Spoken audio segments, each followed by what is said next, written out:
Hello दोस्तों, hotel world में आपका स्वागत है। ये कहानी 3 दोस्तों की थी जो एक जिन्नात को कब्ज़े में करने के लिए रियाज़ करता था। वही हरकत फिर निहाल भी करता है, जिसकी निहाल की भी मौत हो जाती है और रियाज़ की भी मौत हो जाती है। तो रिहान को लेकिन ये कुछ नहीं मालूम था कि ये लोग कर क्या रहे थे, आखिर इनकी मौत कैसे हुई। रिहान को भी इस चीज़ का कारण नहीं पता था। रिहान को धीरे धीरे एक दिन ऐसा हुआ कि वो अपने घर पे जाके लेटा था, तो बहुत गहराइयों की सोच में डूबा हुआ था, बहुत ही ज़्यादा, क्योंकि अपने दोस्त को निहाल को जो याद करके बहुत ज़्यादा अपसेट था। तो उसका कुछ भी मन नहीं कर रहा, चुपचाप रूम को लॉक करके रूम के अंदर लेटा रहता था सारा सारा दिन, पूरी पूरी रात। बस उसे एक ही ख्याल, बस अपने दोस्तों को याद कर कर के खूब ज़ोर ज़ोर से रोना पीटना। तो आजू बाजू वाले सभी लोग देख के हैरत में हो जाते। अच्छे तीनों दोस्त थे कि तीनों के तीनों अलग बिछड़ गए हैं, कि 2 दोस्तों की तो मौत हो गई, एक दोस्त जो अपने आप को रूम के अंदर कैद कर रखा है, बस दिन रात उन्हीं के बारे में सोचता रहता है और रोता रहता है। तो एक दिन बाजू वाले अंकल आए, उन्होंने गेट खटखटाया, तो रेहान ने आके गेट खोला। क्या बोलो अंकल, क्या हुआ? कि बेटा ऐसे कब तुम रहोगे? कि क्या हुआ अंकल?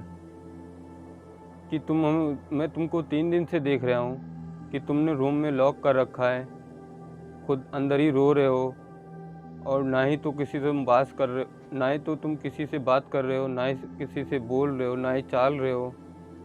कि अभी जो हो गया तो उनको भूल जाओ। कि क्या करूं अंकल, कि मेरा जो करीबी दोस्त था एक निहाल, जिसको मैं अपनी सब बातें शेयर करता था, कि आज वो भी हमारी दुनिया में नहीं रहा है।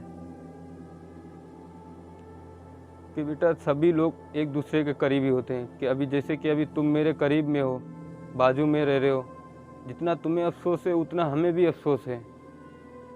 तो रियान बोलता है कि ऐसा कुछ नहीं है, कि बस कि मुझे कुछ सूझ नहीं रहा है। तो बाजू वाले अंकल पूछते हैं कि तुमने कुछ खाना आना खाया है? कि नहीं खाया है मैंने, कि मेरा दिल नहीं कर रहा है, ना ही मैं खाना बनाया हूँ ना ही मैं खाया हूँ। तभी बाजू वाले अंकल बोलते हैं कि तुम 1 मिनट रुको, मैं तुम्हारे लिए कुछ अपने घर से खाने के लिए लेके आता हूँ। तो रियान काफ़ी देर तक बोलता है कि नहीं, मुझे कुछ नहीं खाना है, मुझे भूख नहीं है, ना ही मुझे खाना चाहिए, कि मुझे बस अकेला ही रहने दो थोड़े दिन के लिए। तो बाजू वाले अंकल जो थे बहुत ज़्यादा रिहान के जो पीछे पड़ जाते हैं, बोलते हैं कि नहीं, मैं तुम्हारे लिए अभी जाके खाना लेके आता हूँ, और तुम इस खानों को खाओ, थोड़ा शरीर में जान आएगी, जिससे तुम्हारा दिमाग भी काम करेगा। तो रिहान बहुत ज़्यादा मना करने के बाद वो बाजू वाले जो अंकल थे वो अपने घर पे जाते हैं, अपनी वाइफ को बोलते हैं कि लाओ उसके लिए थोड़ा खाना दे दो, 3 दिन से वो बेचारा भूखा अपने रूम के अंदर उसने खुद को कैद कर रखा है दोस्तों के चक्कर में। तो बाजू वाले अंकल उसको ला के रेहान को खाना खिलाते हैं, तो थोड़ा बहुत तो खा लेता है खाना। लेकिन बाजू वाले अंकल जैसे ही बाहर जाते हैं तो रेहान फिर से कड़ी मार लेता है। कड़ी मारने के बाद बिस्तर लगा के लेट के चुपचाप फिर उसी की ख्यालों में खो जाता है।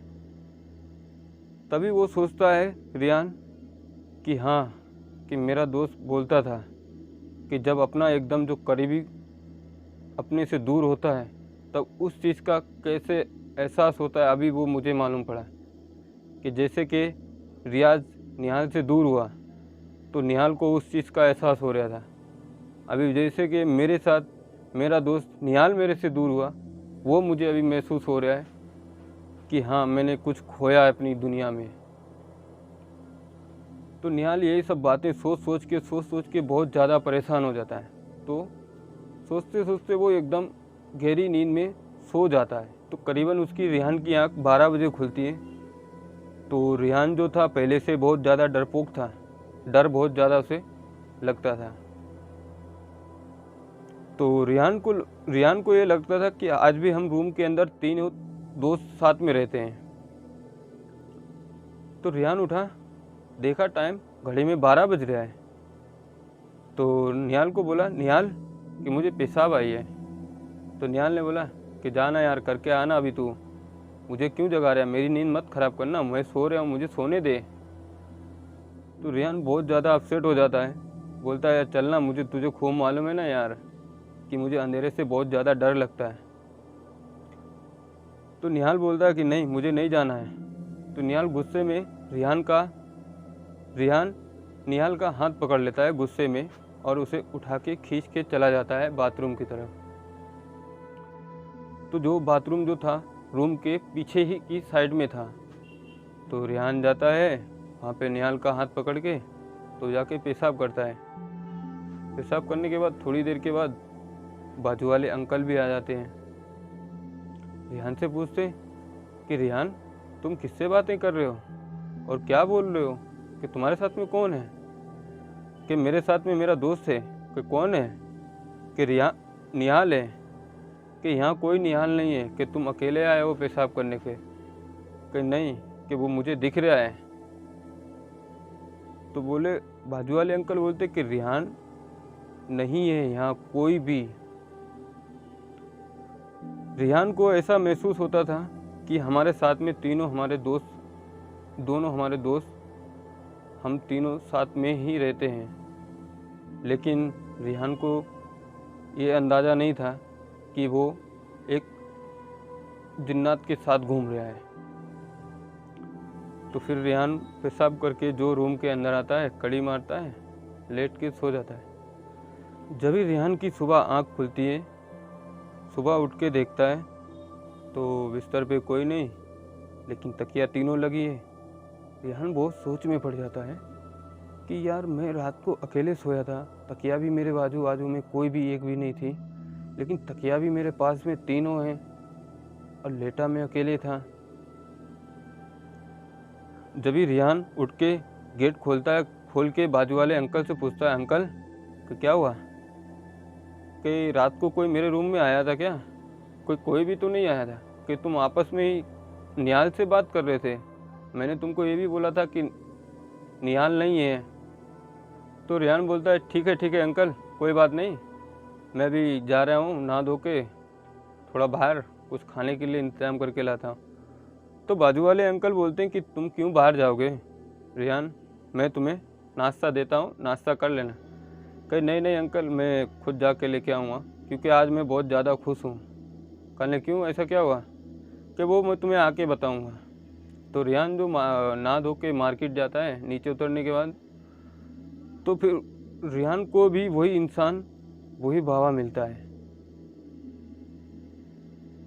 रेहान इतना बहुत ज़्यादा खुशी था, लेकिन फिर भी वो आदमी और बाबा ने रेहान के अंदर के गम जो थे, परेशान था, सब जान लिए, क्योंकि उसके ऊपर ऑलरेडी उसके साये के नीचे जिन्नात का साया था, जो कि निहाल और रेहान को बताया था। तो वो आवाज़ देता है रेहान को कि रेहान, कि क्या हुआ बाबा, कि इधर आओ। कि किधर जा रहे हो? कि कुछ नहीं बाबा, मैं मार्केट जा रहा हूँ कुछ खाने के लिए। कि क्या बात है, तुम बहुत ज़्यादा परेशान दिख रहे हो? कहीं नहीं तो बाबा, मैं कोई परेशान नहीं हूँ। कि हमें मालूम है तुम किस बातों से परेशान हो। कि किन बातों पे? कि तुम्हें अपने दोनों दोस्तों की बहुत ज़्यादा याद आ रही है, क्योंकि तुम लोग तीनों साथ में रहते थे। कि तुम्हें ये कारण नहीं मालूम उनकी मौत हुई आखिर तो कैसे हुई। तो रेहान बहुत अचंभों में पड़ जाता है। तो वो पूछता है बाबा से कि तुम्हें आखिर ऐसा मालूम है तो कैसे हुई मौत, तुम उसका कारण मुझे बताओ, क्योंकि मैं भी जानना चाहता हूँ, लेकिन मुझे कोई भी बताने के लिए तैयार नहीं है। कि लेकिन ये तुम्हें सब बातें कैसे पता हुई? रेहान बहुत ज़्यादा गुस्सा हो जाता है। तो बाबा बोलते हैं कि बेटा रेहान शांत रहो, मैं तुम्हें बताता हूँ क्या हुआ। कि तुम्हारा दोस्त रियाज मेरे पास आया था, मुझे मिला, मैंने उसको परेशानी उसकी बताई, तो रियाज को विश्वास हो गया मेरी बातों पे। तो रियाज ने मेरे से पूछा था कि बाबा कि मुझे बहुत ताकतवर और बहुत पैसे वाला और बहुत काबिल बनना है।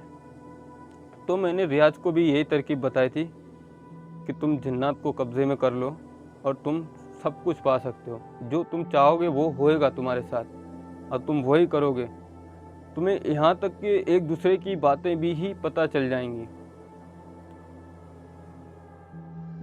कल ने तुमने ऐसी क्यों उनको सलाह दी? मना कर देना चाहिए थी। कि मैं बाबा ने फिर रेहान को बोला कि मैं भटके हुए को रास्ता ही दिखाता हूँ, कि जिनका कोई नहीं होता है उनका सिर्फ ऊपर वाला होता है। फिर रेहान ने पूछा बाबा से कि फिर निहाल के साथ क्या हुआ था? कि निहाल के साथ भी सेम घटना यही घटी थी। कि क्यों किया ऐसा तुमने? क्यों मेरे दोनों दोस्तों को मेरे से दूर किया? बोला मैंने नहीं किया, वो अपनी जिद पे गए हैं। कल ने जिद काहे की जिद? कि तुम उन लोगों के साथ में रहते थे, तुम्हें ये कुछ पता नहीं कि वो रात को रोज़ 12 बजे कहाँ जाते हैं? कि नहीं, मुझे कुछ नहीं पता था कि वो रोज़ रात को ठीक 12 बजे कब्रिस्तान में जाते थे, वो भी एक जिन्नात के लिए, जिन्नात को हासिल करने के लिए। जब रेहान ने पूछा ये जिन्नात क्या होता है बाबा? कि बेटा ये बहुत पहुंची हुई चीज़ रहती है, बहुत शक्तिशाली रहती है, बहुत गुस्सेल भी रहती है, बहुत पैसे वाली भी रहती है, इससे तुम जो चाहो वो कर सकते हो। कि तो फिर मेरे दोस्त लोग, कि तुम्हारे दोस्त लोग भी आज भी हैं इस दुनिया में जिंदा, कि लेकिन तुम्हारे साथ में घूम रहे हैं, कि मैं देख सकता हूँ लेकिन तुम नहीं उनको देख सकते। कल ऐसा कैसे हो सकता है? कि ऐसा इसलिए हो सकता है क्योंकि वो आज के दिन में इंसान का रूप उनका ख़त्म हो चुका है और वो एक जिन्नातों की दुनिया में जिन्नात बन चुके हैं। तो रेहान बोलता है कि बाबा कि अभी मुझे मेरे दोस्तों के पास ही रहना है और मुझे अपने दोस्त भी चाहिए और मुझे इस दुनिया पे भी रहना है। कि तो बाबा ने बोला कि फिर तुम्हें मेरे साथ में चलना पड़ेगा। कल ने किधर? बोलो, मैं चलने के लिए तैयार हूँ। तो बाबा बोले कि ठीक, तुम मुझे 12 बजे मुझे इसी रोड पे इसी जगह पे मिलना। रेहान बहुत ही जोश के साथ बोलता है कि हाँ ठीक है, मैं तुम्हें रात को 12 बजे इसी जगह पे मिलूँगा। जब भी रेहान घर पे आता है, खाना वाना बना के खा के चुपचाप लेटा रहता है, तभी बाजू वाले अंकल आते हैं। फिर रेहान से आके पूछते कि खाना खाया? रेहान बोलता है हाँ मैंने खा लिया है। क्या तुमने खाना बनाया नहीं? फिर खाना खा कैसे लिया? कुछ नहीं, वो दोस्त लोग आ गए थे इसलिए वो खाना मुझे बाहर से लाना पड़ा और मैंने बाहर से ही मंगा के खा लिया। कहने अच्छा ठीक है ठीक है। जैसे ही बाजू वाले अंकल जाते हैं, रेहान कड़ी मार लेता है। कड़ी मारने के बाद चुपचाप रूम के अंदर ढूंढना खकोई चालू कर देता है। ढूंढते ढूंढते लेकिन रेहान उस कपट के पास पहुंच जाता है जहां से वो लोग रोज मुसल्ला और मोमबत्ती और तस्वीर लेके जाते थे। तो रेहान सोचता है कि ये आखिर कपट इतने दिन से बंद पड़ा है, इसके अंदर ऐसा क्या रखते थे ये दोनों जो मैंने आज तक खोल के नहीं देखा। तो रेहान कपट को खोलता है। खोलने के बाद देखता है कि ये तो मुसल्ला है, ये तो तस्वीर है, कि ये तो सब मोमबत्ती के पैकेट रखे हैं। तो रेहान बहुत देर दिमाग में अपने सोचता है कि ऐसा तो नहीं कि ये लोग रात को ये मुसल्ला और तस्वीर और मोमबत्ती लेके जाते हों कब्रिस्तान में। कि ठीक है, मैं इसको लेके ही जाऊंगा और बाबा से इस चीज़ के बारे में पूछा करूंगा। काफ़ी देर के बाद 12 बजा। रेहान ने देखा घड़ी में कि ये तो 12 बज गया है, चलो अभी निकलना चाहिए। रेहान धीरे से उठता है और गेट खोलता है आराम से। खोलने के बाद रेहान को ऐसा लगता था कि गेट आराम से खोलूं, आराम से बंद करूं और चला जाऊं जिससे किसी को मालूम ना पड़े। तो रेहान धीरे से गेट खोलने के बाद धीरे से कड़ी लगानी और लॉक मारा, मुसल्ला लिया, तस्वीर लिया, मोमबत्ती लिया और कब्रिस्तान की ओर निखर पड़ा। जब ही उसे रास्ते में बाबा मिलते हैं कि तुम आ गए। जब भी रेहान को रास्ते में वही बाबा मिलते हैं, पूछते कि तुम आ गए। रेहान बोलता है कि हाँ बाबा मैं आ गया हूँ। जब भी बाबा बोलते हैं कि रेहान तुम आ गए, कि उस जगह पे मैं नहीं जाऊँगा। कहने तो उस जगह पे तुम्हें ही अकेले जाना है, कि तुम्हें अपने दोस्त चाहिए ना। कि हाँ। कि फिर उस जगह पे हिम्मत जुटा के तुम्हें ही कब्रिस्तान के अंदर ही जाना पड़ेगा। कहने मैं अगर अंधेरे में और इतनी रात को अकेले कैसे जाऊंगा कब्रिस्तान में, कि मैं अपने रूम के बाहर भी नहीं निकलता हूँ रात को, और तुम मुझे अकेले कब्रिस्तान में भेज रहे हो। कि अगर देखो अपने दोस्तों के साथ रहना है और दोस्तों को मिलना है, बताना है, रहना है साथ में, तो फिर तो इतना करना पड़ेगा तुम्हें अकेले। रिहान बहुत ही देर तक ये बातें सोचता रहता है और सोचने के बाद बोलता कि ठीक है बाबा, मैं जाने के लिए तैयार हूँ, बताओ मुझे वहाँ जाके क्या करना है। कि एक लकड़ी लो और उसमें गोल बनाना कब्रिस्तान के बीचों बीच में, और उसके अंदर मुसल्ला बिछाना और मोमबत्ती जलाना, और जला के और तस्वीर लेके हाथ में ये 3 चीज़ें पढ़ते रहना। ध्यान बोला कि ठीक है बाबा, ऐसी बात है तो मैं पढ़ते रहूँगा। ऐसे ही करते करते काफ़ी दिन हो गए, करीबन यही 10-12 दिन हुए। तो रियान ने बोला कि बाबा मुझे कुछ वहाँ दिखाई तो देता नहीं है, ना ही कुछ सुनाई देता है, कि तुम बोल रहे हो कि मुझे दोस्त मिल जाएंगे उसी जगह पे, उसी कब्रिस्तान में। करो लो तो सही, कि अभी 10 ही 12 दिन हुए ना, कि और 7-8 दिन करो, फिर तुम्हें मालूम पड़ जाएगा। तो फिर रियान को काफ़ी दिन हो गए, करीबन 20 से 25 दिन होने आए। 26वां दिन था जब रियान कब्रिस्तान में गया था। मुसल्ला बिछाया, मोमबत्ती जलाई और हाथ में तस्वीर ली, फिर वही 3 चीज़ें पढ़ना शुरू कर दिया कब्रिस्तान में बैठ के। तभी काफ़ी जिन्नात जो थे आजू बाजू में एक गोले के आ जाते हैं। तो रिहान को अचानक से भयानक आवाज़ें सुनाई देती थी। रिहान बहुत ज़्यादा डर जाता था, पसीने से लसपस हो जाता था। लेकिन उसे रिहान को बाबा ने ये कह के भेजा था कि जब तक तुम इस गोले के अंदर हो तब तक तुम्हें कोई भी छू नहीं पाएगा और ना ही टच करेगा, खाली तुम्हें डराएंगे और धमकाएंगे। तुम्हें डरना और धमकी में बिल्कुल भी नहीं आना है, और ना ही तुम्हें ये आँख खोलनी है। बस तुम अपने पढ़ाई पे ही ध्यान देना। तो रिहान जो था कब्रिस्तान के अंदर बैठ के पढ़ने में तो अपना ध्यान लगा रहा था। तभी उसको निहाल की आवाज़ आती है। तो निहाल बोलता है कि नहीं रिहान, ऐसा मत करो तुम, इसमें हमने तो अपनी जान गंवा दी है। हमने भी रियाज की आवाज़ सुनी थी, हमने आँख खोली और इन लोगों ने हमको भी अपने साथ में कर लिया, कि अभी हमारे साथ में रियाज भी है और तुम भी वही काम कर रहे हो जो मैं नहीं चाह रहा हूँ। तो निहाल ने रिहान को काफ़ी टाइम तक समझाया, लेकिन रिहान ने अपनी जिद पे अड़ के वो करते रहा। करके जो ये 3 चीज़ें पढ़ने के बाद 7 बार जो पढ़नी थी वो जो पूरी हुई, तो अपने ऊपर दाएं बाएं फूंक मारा। फूंक मारने के बाद उठा और जो गोले के बाहर पैर रखा, तभी उसे कोई आवाज़ नहीं सुनाई दे रही थी। रिहान घर पे आ गया। ऐसे ही करते करते काफ़ी दिन हो गए थे। बचा था फिर आखिरी का लास्ट दिन, जो कि 40 दिन का रहता था। तो बाबा ने फिर मुलाकात की रिहान से कि आज तुम्हारा लास्ट दिन है। कि हाँ बाबा, कि बताओ अभी मैं किस चीज़ को अपनाऊँ, दोस्तों को अपनाऊँ कि ताकतवर चीज़ें अपनाऊँ। कि बच्चा कि ये तुम्हारे ऊपर ये तुम्हारे ऊपर डिपेंड करता है, तुम्हें क्या बनना है और क्या चाहिए तुम्हें दोस्त प्यारे हैं कि दौलत प्यारी है, वो तुम सोचो और तुम मांगो। तो रिहान बोलता है कि बाबा ये बात भी आपकी बरोबर है, कि आज आखिरी दिन है और जाके कर लेना हिम्मत से, लेकिन डरना मत। रिहान 12 बजते ही फिर कब्रिस्तान में बीचों बीच जाके पहुंचता है। मुसल्ला बिछाया, मोमबत्ती जलाई, तस्वीर ली और पढ़ना शुरू कर दिया।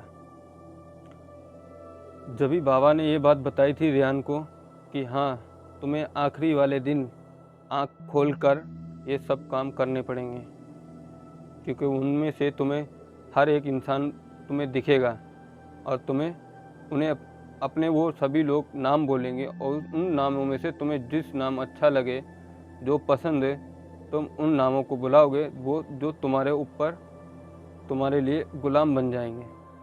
रेहान बोला ठीक है बाबा। रेहान ने फिर बोला बाबा को कि ऐसी बात है तो कि मैं आखिरी दिन कैसे भी करके हिम्मत जुटा के कर लूँगा।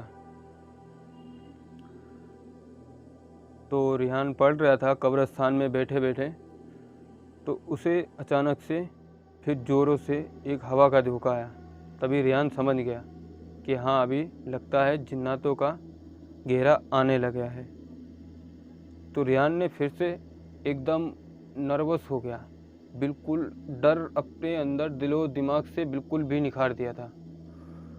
तो अचानक से है ना, निहाल और रेहान सभी लोग अचानक से उसके ऊपर अटैक करते हैं। लेकिन रेहान जो था कब्रिस्तान में ठीक वैसे ही बैठा रहा जैसा बाबा ने बोला था, बिल्कुल भी हिला नहीं, क्योंकि उन्हें तो रेहान को तो अपने दोस्तों से मतलब था, बाकी किसी से मतलब नहीं था।